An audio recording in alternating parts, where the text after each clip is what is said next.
Hi, everyone. Welcome to this edition of Wednesday Wisdom. September is dedicated as Self-Care Awareness Month, and today I want to talk about five cornerstones that I believe will help you lead to a balanced life. What I'm going to ask you to do is share what you do as far as self-care, even if it's something a little bit, or maybe you've done any or all of these cornerstones that I'm going to share with you. Uh, but let me know either in the comment section on this blog or if you find it on Facebook, Twitter, or any of my social media outlets. And let's have a conversation or really start a good one about this.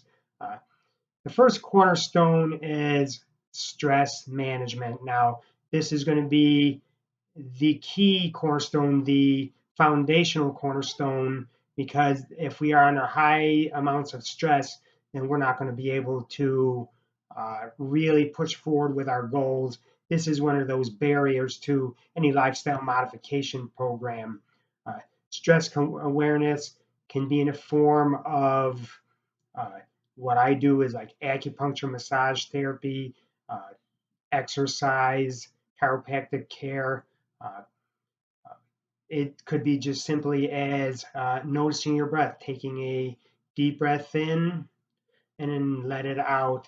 And it usually generally lasts maybe about 4 or 5 seconds. And that might be enough to get you kick-started again. Or how can you compartmentalize and let go of your stress? Uh, Second cornerstone is mindful practices, and this is something that's going to help you to reduce stress. Uh, Mindfulness asks you to just stay in the present moment without worrying about what happened in the past or what might happen in future, any kind of future events. And that's something that we tend to get tied up with an awful lot. Uh, so mindfulness could be you working in your garden, and the only thing you're concentrating on is maybe pulling weeds, uh, cutting the grass, but you're not worrying about what else is going on. The uh, really meditation is something that is highly associated with mindfulness, and it's again asking you to just sit there with your eyes closed. You could be laying on a bed, you could be sitting cross-legged, and you start by following your breath in and out. And you're going to always have mental chatter, so you don't want to be too hard on yourself when that happens. Just notice the thoughts and let them pass without judgment. Uh, Mindfulness could be in the form of yogic practices, uh, or it could be mindful eating. There's something called a French paradox, whereas they have found that even although French food is very rich, they have a lower incidence of cardiac disease, and that's because they make their meals an event from start to finish. From let's say you're at home preparing a meal, what goes in a meal instead of hurriedly rushing through a recipe, take advantage of like each time something's added to it. Let's say you were making a nice red sauce for some type of a pasta dish. When you're using those crushed tomatoes, they're very flat or bland, but as you add herbs or spices in it, take notice as it throughout the whole cooking process. You could also uh, set yourself with some music, whether it's relaxing music or whatever your favorite music is, that you could get lost in this process.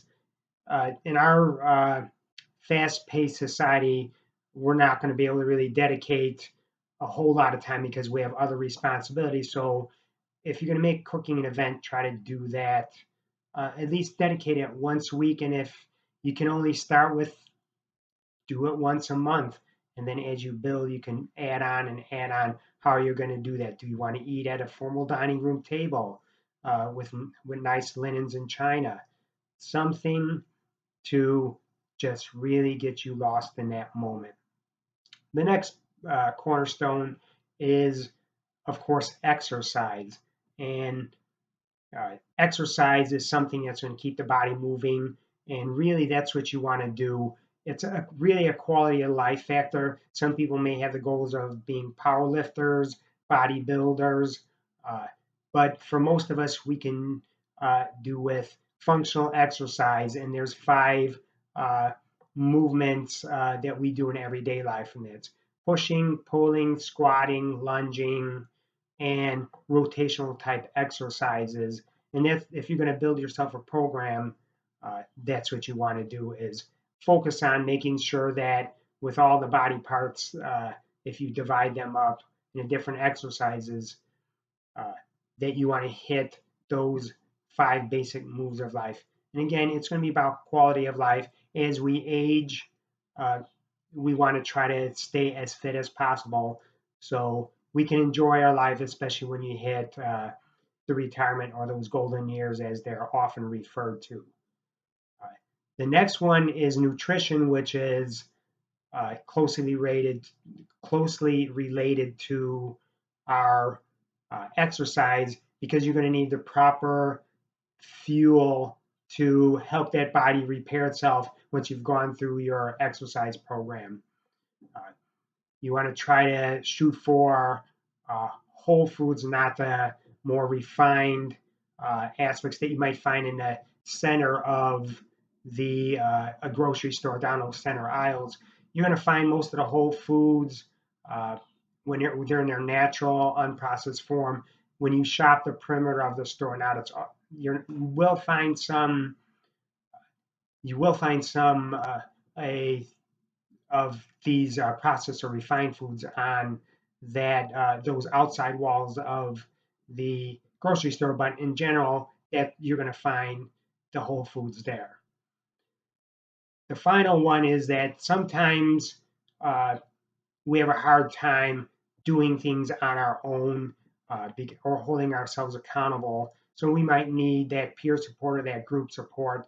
Uh, and for some people, that may mean getting in a lifestyle modification program where you're with other people, like-minded community. That's what you want, a collaborative effort to uh, help you meet your goals, because when you're coming into groups like that, everybody may have that common goal. This is why we attended this class. Everybody will have their individuality to it, but you could support each other through every step of the way. So I hope this helped you out. And again, it is Self-Care Awareness Month. So do your best, share what you're doing now, and let's make this a national conversation. Till next time, take care and be well.